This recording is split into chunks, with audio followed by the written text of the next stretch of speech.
Hello hello नमस्ते सम्पूर्णलाई स्वागत छ आजको हाम्रो मिनी ब्लगमा। आज चाहिँ हामी मम्मा र प्रिन्सेस बिहान बिहान रेडी भयौँ स्वर्णबिन्दु खुवाउन जानलाई। मेरो छोरीलाई चाहिँ स्वर्णबिन्दु धेरै मनपर्छ।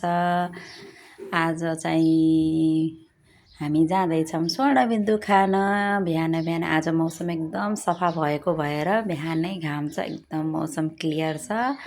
मेरो प्रिन्सेसलाई चाहिँ यताउता कुकुर बिरालो हेर्दै ठिक्क छ। उसलाई चाहिँ एकदमै कुकुर र बिरालो मनपर्छ। घाम छ, यसलाई बोक्न अप्ठ्यारो हुन्छ भनेर मैले छाता नि लिएन। हामी जाँदैछौँ अगाडि चोकतिर गाडी चढ्न। तपाईँहरूले आफ्नो बेबीलाई स्वर्णबिन्दु खुवाउनु भयो कि नै? खुवाउनु होला, त्यो बच्चाको ग्रोथको लागि, हेल्थको लागि एकदम राम्रो छ। मैले चाहिँ आफ्नो प्रिन्सेसलाई 4 चोटि खुवाइसकेँ, यो मिलाएर 4 चोटि हुन्छ। पहिले चाहिँ म यहाँ बस्थेन, गाउँतिर बस्थेँ त हाम्रोतिर चाहिँ स्वर्णबिन्दु खुवाउँथेन, त्यही भएर छुटे थियो। अहिले चाहिँ म जहाँ बस्छु यहाँ चाहिँ खुवाउँदो रहेछ, त्यसैले म चाहिँ खुवाउन थालेछु। 1 वर्षबाट 5 वर्षसम्म चाहिँ खुवाउँदो रहेछन्। मेरो सानो चाहिँ भइन् अहिले चाहिँ 23 महिनाको। अहिले चाहिँ 4 चोटि हुन्छ। फाइनली हामी चोकतिर पुग्न लागिसक्यौँ। आजको भ्यू चाहिँ एकदम राम्रो छ, मौसम सफा भएको भएर पहाड र हिमाल क्लियरली देखिरहेछ। मेरो छोरी चाहिँ एकदम खुसी छ त्यही देख्दा।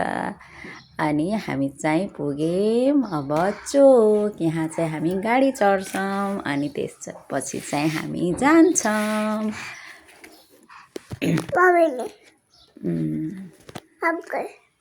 अनि त्यसपछि हामी चाहिँ गाडी चढ्न लाग्यौँ।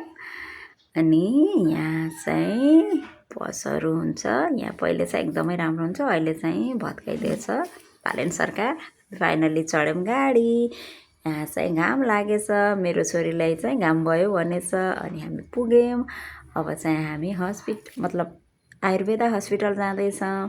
त्यहाँ चाहिँ अरू बेबीको मामुहरू चाहिँ छिटो छिटो कसरी पुग्ने भइराखेको छ र हामी चाहिँ बिस्तारै हिँड्दै गइराखेको छौँ। त्यहाँ गएपछि चाहिँ कार्डहरू दर्ता गर्नुपर्छ अनि त्यसपछि लाइनमा बसेर आफ्नो पालो कुर्नुपर्छ। फर्स्टमा जाँदा चाहिँ कार्डहरू बनाउनुपर्छ। बेबीहरूको लागि चाहिँ त्यहाँ क्वेसनहरू सोध्ने गर्छन्। बच्चाहरूको ह्याबिट कस्तो छ, स्वभाव, खाना खान्छ कि नै, कसरी सुत्छ, आफ्नो साथीहरूसँग कति फ्रेङ्की हुन्छ, त्यो चाहिँ टाइम लाग्छ। तर मेरो चाहिँ यो पुरानो भएको भएर मलाई चाहिँ टाइम लाग्दैन। फाइनली मैले कार्ड चाहिँ दर्ता गरिसकेँ। अब चाहिँ म जान्छु लाइनमा। अब चाहिँ यहाँ आज बिहान भएको भएर खासै भिड छैन।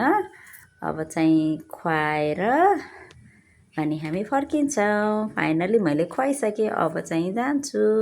मेरो छोरीले चाहिँ खानेकुरा माग्दैछ, तर यो खुवाइसकेपछि कमसेकम 15-20 मिनट चाहिँ केही खुवाउन नहुने भएको भएर म त्यसलाई फकाउँदैछु। फकाएर चाहिँ लिएर आयौँ हामी रोडमा।